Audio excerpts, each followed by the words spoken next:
cómo se fue desarrollando de una persona y fue involucrando a otras 10 personas, esas 10 personas a otras 100 personas y esas 100 personas a otras 1000 personas. Mayormente un paciente que esté asintomático o que los síntomas todavía no se expresen, ya sea la rinorrea, la tos o febrícula, diarrea.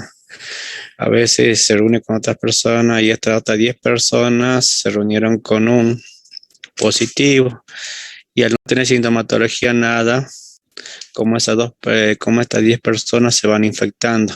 Y estas 10 personas en su entorno, dice que cada una persona pueden tener en su entorno como 10 personas, pero en realidad son más personas que una vez esté en su entorno durante 24 horas. Y estas 10 personas contagian a otras 10 personas, cada uno da un 100% de 100 personas y estas 100 personas a otras 1000 personas. Hasta que se vuelve una pandemia. Primero era una endemia, después una epidemia y después una pandemia. Recuerda, nadie está seguro o sabe quién puede infectar, por eso es importante quedarte en casa, es la primera frase, utilizar barbijo. Se acordarán, quédate en casa que yo no puedo.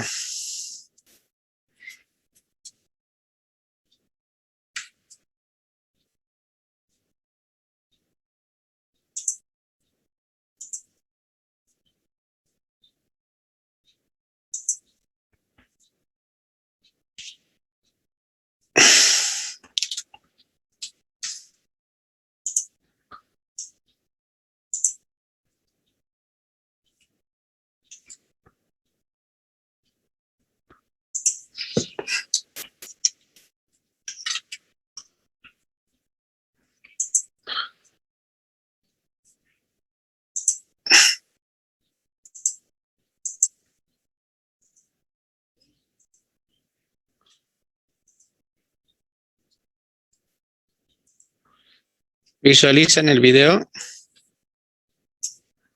Sí. Sí, profe. Sí, profe. Sí. Bueno, este es un video que seguro que lo vieron y muchos lo vieron por el Facebook. Es un video donde llega la hija del señor, donde a veces no se permitía la aglomeración y eso. Y esto es lo que sucede a veces en fiestas familiares. A veces uno se cuida y otra persona por ahí no se cuida y bueno, empiezan a compartir cosas.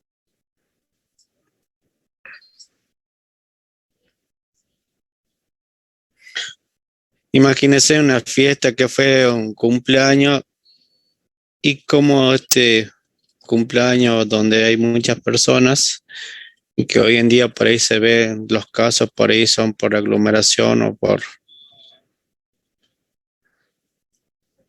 Y este es una persona con factor de riesgo, este señor. Este es una bolsa ambú, paciente en terapia.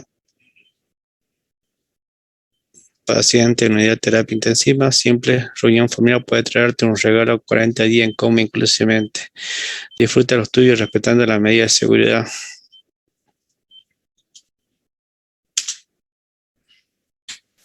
¿Qué me pueden decir de ese video, chicos?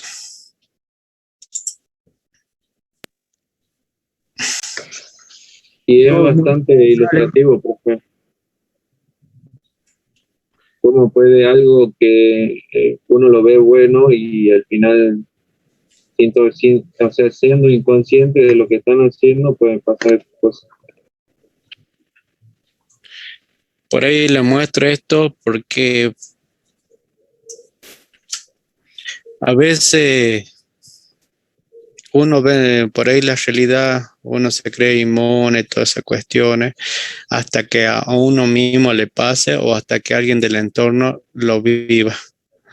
Por ahí le mostré este video por una reflexión más que todo y cuidarse, porque ahora que estamos aumentando, ustedes saben, día a día están aumentando los casos y bueno, y evitar la aglomeración más que todo, evitar la fiesta Y bueno, un señor con factor de riesgo, se ha cambiado en cultura en el país. Antes, bueno, nosotros tomamos mates, sabíamos compartir, el mate fue una reunión de compartir entre amigos y todo, pero ahora el mate es algo individual y todas las cosas son individuales, más que todo. Así que bueno, eso es una reflexión más que todo, chicos, porque a veces cuando a uno le toca a un integrante del hogar y ahí empieza a ver las situaciones a vivirlo más que todo y a sufrir. Y la familia es la que sufre también. Por eso también insto a aquellas personas que todavía mayores de edad no se pusieron la vacuna, colocarse la vacuna, la inmunización. No significa que previene el virus, la sintomatología disminuye. ¿Alguien más quiere hacer una reflexión sobre el video? Profe, ¿qué tal? Buen día. Buen día. Yo creo que el año pasado, bueno, yo lo viví con mi papá, con mi mamá, bueno, hasta que mi mamá falleció, pero... Lo siento mucho. Gracias, profe. Yo creo que fue todo una parte educativa más que nada. Yo creo que todo esto que se está viviendo pasa todo por una parte de educación de la persona. La educación lleva a que uno pueda entender, comprender y razonar a qué nos estamos enfrentando. Es más, mi hermana prácticamente casi 6 meses no vino a mi casa para poder cuidarse ella, que ya es de La grabación de se ha 50 detenido. años, inclusive y para cuidar a sus hijas y cuidar a mi papá y mi mamá. Nosotros también lo mismo. Era bastante riesgoso, bastante preocupante, era, profe. Y hay gente que inclusive al día de hoy no cree, no se cuida, e inclusive, como usted dijo recién, cree que con la vacuna ya está, no se va a enfermar, y no, es solamente un medio más, un paso más para disminuir todos los riesgos que pueda ocasionar la enfermedad. Sí, y además el virus empezó a mutar, a hacer una mutación. El virus va generando fuerza, capacidad. Por ahí los científicos lo hablan de esa manera. Antes era personas mayores de 60 años con factor de riesgo. Hoy en día, ¿qué se está viendo? Personas jóvenes. Al último tengo la estadística de ayer, cuánto dieron y cuáles son los promedios. No solamente gente joven, embarazada. Y tenemos 2 vidas ahí. Así que bueno, eso y bueno, fue un cambio aspecto social, familiar, biopsicosocial, más que todo.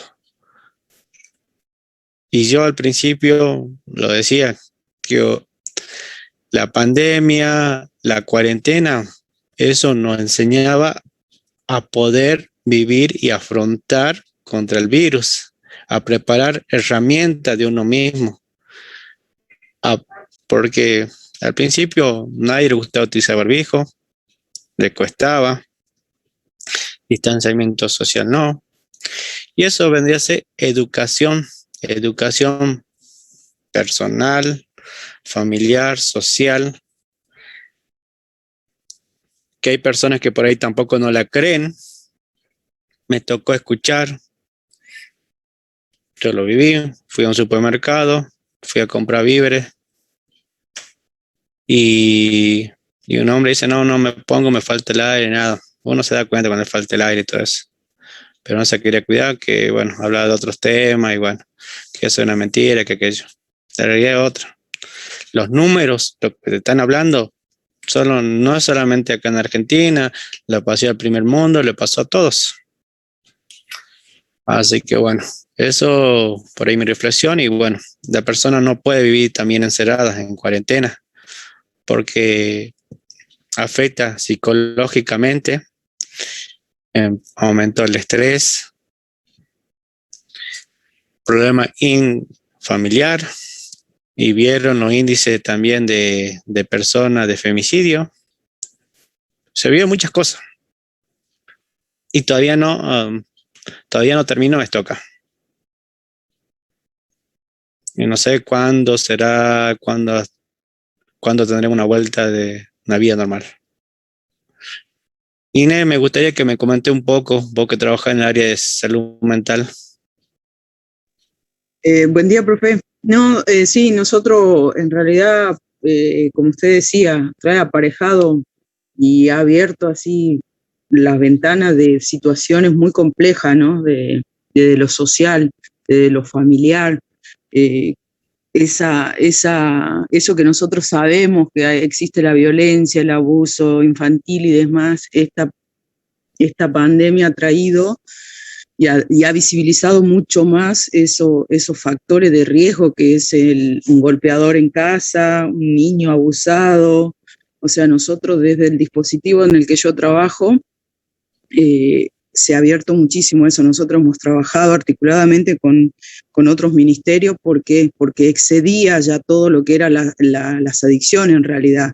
Lo social se atravesó de una manera que nos interpeló a nosotros como equipo a buscar estrategias para poder dar respuesta, ¿no? Desde la salud mental, porque es muy complicado, se hacía muy complicado articular también con otras instituciones, porque nosotros, si bien estábamos trabajando como trabaja la gente en el SAME y en los hospitales, en los puestos de salud, era difícil articular con otro ministerio para poder darle respuesta a la gente, porque todo el mundo trabajaba desde la casa.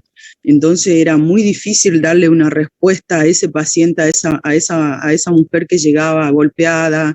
No hay refugios para mujeres en Jujuy, o sea, si los hay muy poco. Entonces se ha visto la problemática social, sobre todo, o sea, a flor de piel. Y todavía así todo que seguimos en pandemia y no tenemos una restricción como las teníamos antes, o sea, eso que se vio en algún momento está todavía muy vigente y es muy difícil dar respuestas a todos porque no tenemos respuesta para todos en realidad.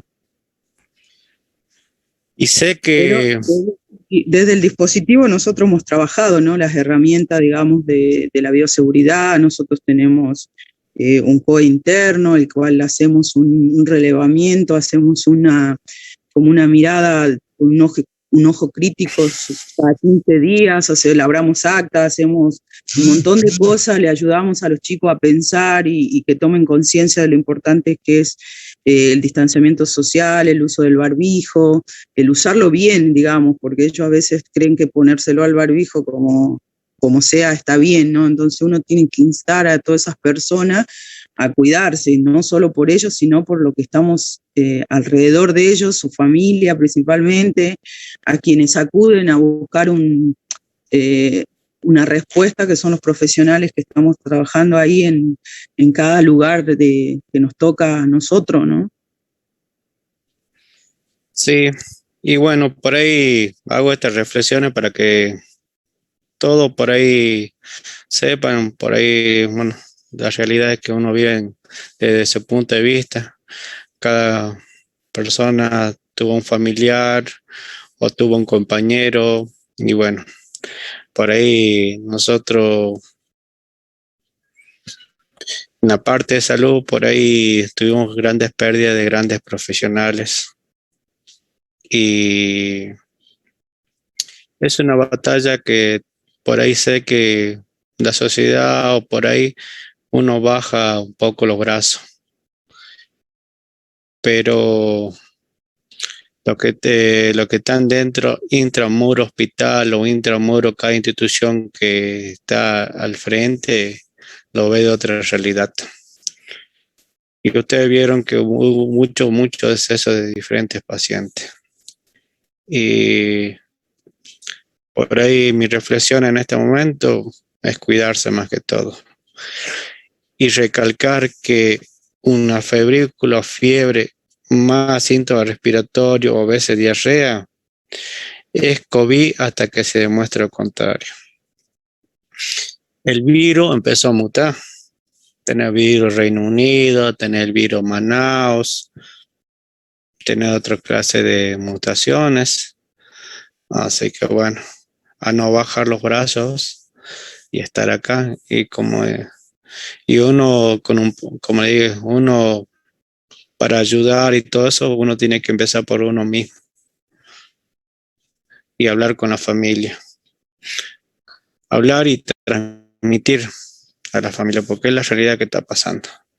Ustedes vieron a nivel Argentina, esto empezó a cerrarse la frontera, aeropuertos, después vía terrestre, después lugares, cada provincia. Yo me acuerdo al principio, Jujuy es un poco turístico, llegó un turista y que tenía que ir a un hotel, aislamiento, las personas indigentes también tenían un lugar donde ir, las calles eran silenciosas y salía una ambulancia, era por un paciente que tenía dificultad respiratoria con sirena. También se abrió nuevos campos para otras personas, que tenemos los vehículos de intervención rápida, que son técnicos que están ahí, nos dan una gran respuesta a nosotros, una ayuda y estamos, y bueno, y esto se trabaja conjuntamente, como le dije, somos un equipo. Por ahí hablo todo esto, reflexiones, porque bueno, son parte de la sanidad, son parte de nosotros, y sinceramente, bueno, en los climas, el otoño, el invierno, a veces aumentan un poco o se asemeja al cuadro que con el coronavirus, pero puede ser un resfrío, una influencia, por otro, pero un sistema respiratorio, pero bueno, a cuidarse más que todo, chicos, abrigarse, hacer ejercicio, elementos para fortalecer el sistema inmunológico, vitamina C. Y también por ahí la parte de salud mental, por ahí no es recomendable por ahí estar todos los días viendo la noticia que aquello, porque eso altera. Y mayormente cuando se aíslan, uno le dice realizar juegos familiares, para entretenerse entre ellos mismos y para evitar. Pero bueno, hay dos maneras, tan el caso que es positivo, que puede ser sintomático, y los casos estrechos de la casa, que bueno, yo a veces hay algunos que por ahí presentan síntomas de alergia leve que quedan en casa y otras moderadas graves que bueno, ya saben la situación y por ahí. Por ahí también, antes por ahí el paciente no se quería internar, también esa era otra realidad. Que tenía un proceso respiratorio, no me iba a internar nada. Me hacen hisopado y daba positivo. Y esta enfermedad uno va aprendiendo día a día, van saliendo, no, igual como el bifenate inhalatorio, el sueroquina, el plasma convaleciente. Así que bueno, ¿alguien más quiere hablar, hacer una reflexión o algo? Y bueno, ustedes, cada cual lo vivió a su manera la pandemia y no fue, cada cual tuvo realidad distinta más que todo. Y bueno, vamos a continuar, chicos. Esta reunión está siendo grabada. Las precauciones estándar deben ser aplicadas en todo paciente que requiera atención de salud por todos los que trabajan de salud en todos los entornos sanitarios. Son medidas generales encaminadas para amenizar diseminación de la infección y evitar el contacto directo con sangre, fluido corporal, secreción, piel o no intacta de los pacientes. En sí, todo paciente tiene derecho a una atención, más en tiempo de pandemia. Lo único que uno tiene que hacer es utilizar los elementos de protección personal.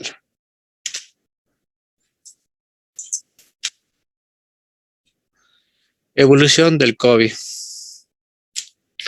Tenemos el día 0, asintomático, incubación, la puerta de entrada de vía aérea superior, síntoma leve, rinorrea, tos, al tercero o al cuarto día. A veces se curan. Acá cuando dice asintomático, hay personas que he visto que no tienen ningún síntoma. A veces pasan como un resfrío común y se curan. Pero hay otras personas que van de leve a moderada y a grave. Otro actualmente da un proceso de una rinorrea, una tos. Esa tos te puede llevar a un proceso infeccioso inflamatorio a nivel de los pulmones, lo que conocemos como neumonía. Cuando uno va a ocultar a un paciente, escucha crepitantes, que la saturación empieza a bajar, a veces se acompaña de disnea. Mayormente se decía que al 10º día se veía esto. Y al 14 día, paciente si estaba cubierto con antibiótico vía oral o endovenoso internado, las internaciones siempre eran en los hospitales y en las clínicas privadas. Teníamos internaciones domiciliarias cuando son los síntomas leves, pero los moderados y severos van a internación en sala y después los severos van a intensivo. Y hay pacientes que evolucionaron favorablemente, hay pacientes que post-COVID que salieron con secuelas, a veces neurológica, cardiológica, renales y respiratoria. Y a veces, bueno, fallecían, porque a veces su cuerpo ya no soportaba. Imagínense del día 0 hasta el día 14, a veces hacían falla multiorgánica y bueno. Y antes de hacer falla multiorgánica hacía un yo séptico y paciente que, bueno, que se agravaba más. Y bueno, mayormente los que tenían factores de riesgos eran pacientes que, bueno, que mayormente teníamos exceso de fallecimiento, pero hoy en día fueron cambiando las situaciones y bueno, ahora se vieron personas de 40, 50 años también, porque el virus fue mutando, fue cambiando, así que bueno. Mayormente la fiebre era toda la cefalea, anosmia, pérdida del olfato, digeusia, pérdida del gusto, mialgia. Mialgia significa dolor en articulaciones, dolor en musculares. Artralgia significa dolor en articulaciones. Profe, Sí. no se cambia la diapositiva. Ahí está. Triaje del paciente. Un triage es la clasificación que nosotros realizamos cuando un paciente llega. Ustedes cuando llegan al lugar de la escena, si hay más de 1, 2, 3, hace un triage. Si hace triage más de 2 personas. Y en cualquier lugar que llegue un paciente se hace un triage. Se recomienda realizar triage en el ingreso del paciente a guardia, sala de espera y la orientación para búsqueda y atención rápida de casos sospechosos. El agente de salud que realiza el triage debe informar la presencia de los casos al personal del hospital destinado al manejo del mismo. Evaluación de triage: identificar a la persona con control respiratorio más antecedentes de viaje al exterior. Esa epidemiología: contacto estrecho en casos sospechosos confirmado con COVID-19. También nosotros hacíamos triage a través del teléfono. Pacientes nos llamaban, se enteraban que un paciente que estuvieron con ellos fue positivo, ya se armaba el árbol del triage y bueno, y llamaban por teléfono, a veces estaban asintomáticos y bueno, se empezaban a aislar en domicilio y bueno, y se hacía un PCR. Mayormente el PCR se hacía a la persona que tenga algún síntoma o sea una persona mayor. Y se hacía un integrante de la familia. Si ese PCR del contacto estrecho o del sospechoso daba positivo, por ende ya toda la familia se le consideraba como positivo. Porque imagínense, no hay reactivo, no hay laboratorio que alcance para todo. Pero bueno, eso fue en los primeros cuando fue evolucionando la enfermedad y cuando fue evolucionando a nivel de la provincia. Y acuérdense que por ahí nosotros no teníamos los laboratorios centrales, que hoy en día lo podemos hacer los PCR acá, se tenía que mandar a Buenos Aires, a Córdoba, y bueno, de así se fue armando la estructura de sanidad para afrontar esto, lo que era el COVID-19. Bueno, los síntomas: goteo nasal o rinorrea conocido, la tos, hay una tos seca, dolor de garganta, odinofagia significa dolor de garganta, fiebre alta, la neumonía, la insuficiencia respiratoria aguda. Eso me lleva a un caso grave. Las enfermedades severas con alteración de la conciencia, convulsiones, fiebre alta, que 39 que no baja con antipirético, la hemotisis, sangre por la nariz, dificultad para respirar evidente, que se acompaña a veces con tiraje, dolor torácico porque duele, pulsos irregulares, oligoanuria y anuria. Anuria significa que ya no orina, que ahí está pasando algo en la parte renal. Oligoanuria, que orina menos de 500 durante 24 horas.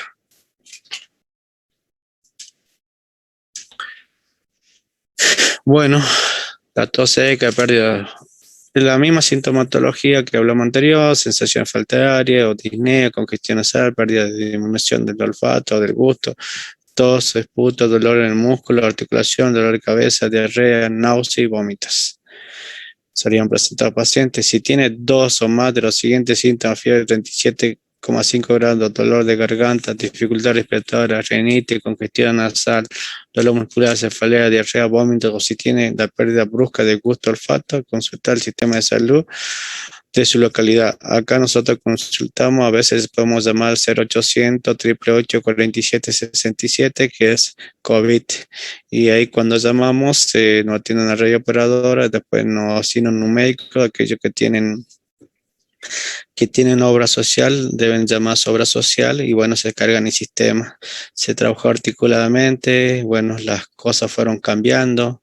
Empezó telemedicina, las llamadas de los médicos de seguimiento a cada de las personas que estén como contacto estrecho, que presentan sintomatologías. Y fase del COVID: clínica y análisis. Mayormente el punto cero, mayormente dijimos de 0 a 14, periodo de incubación del tercero hasta el 7º día. Y mayormente nosotros hacemos un PCR nasal al 7º día. Tenía estadio 1, infección temprana; estadio 2, fase pulmonar; estadio 3, fase hiperinflamatoria. Mayormente siempre ponían en tiempo medio al 7º día, al 10º día. Y el estadio 1, la infección temprana antiviral, síntomas de constitución leve, anosmia, fiebre mayor de 38 grados, tos seca, diarrea. Bueno, se hace un del laboratorio, linfopenia, aumento leve, aumento de HL. En estadio 2 ya había una disnea, una dificultad para respirar, la saturación bajaba, radiografía se hacía placa, se veía normal, una radiopacidad, aumento del dímero de HL. Y bueno, en estadio 3 los procesos infecciosos ya llevaban una sepsis, un síndrome de insuficiencia respiratoria aguda, una sepsis, lesión renal aguda, insuficiencia cardíaca aguda, aumento de ferritina, proteína C reactiva, troponina, creatinina. Y bueno, esto más o menos son las fases, cómo va evolucionando un COVID con un paciente leve, cómo se puede transformar en algo severo. Y bueno, por acá si el síntoma se está tempranamente, bueno, y vigilando los síntomas más que todo. Y bueno, lo fundamental acá en el tema de COVID es la parte respiratoria, no dejando de menos los otros síntomas también, porque una cosa son síntomas que te refiere a otro paciente y el signo que vos encontrás a revisar al paciente. Definición de casos sospechosos de COVID en el 31 de mayo de 2021. hoy en día lo que se maneja es esto. Criterio 1, criterio 2.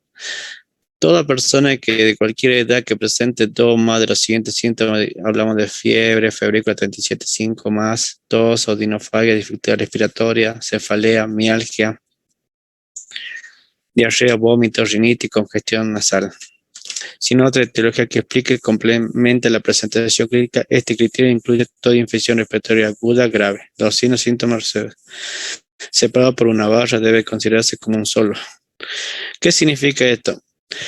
Si yo tengo febrícula o fiebre, pero tengo un ejemplo, una carie dental y me está haciendo un adenofleboemón, es por esto, pero no tengo todo, no he perdido el olfato, la odinofagia, pero mi fiebre es como por mi carie dental. Pero esa que dice sin otra etiología que lo explique. A veces por ahí tienen infección urinaria, ya sea febrícula, fiebre, ya sea puño percusión, y a veces tiene una infección urinaria. Pero bueno, a veces tiene que explicar cuál es para descartar. Pero si tiene y si no hay etiología que lo explique, se transforma en sospechoso. Profe, ¿hay casos que no tenga fiebre? ¿Cómo? Casos en que no tenga fiebre. No tiene fiebre, perdió el olfato, perdió el gusto. ¿Es sospechoso o no? Sí. Para mí sí. Sí, si no hay ninguna otra explicación. Pero la explicación del olfato y del gusto no va a tener otra explicación. Pero por ahí una febrícula, las mujeres mayormente por ahí hacen infección urinaria por retención, por no ir al baño o por no tomar mucho líquido y por otras características más. A veces se acompaña y hace uno puño percusión. Cuando digo puño percusión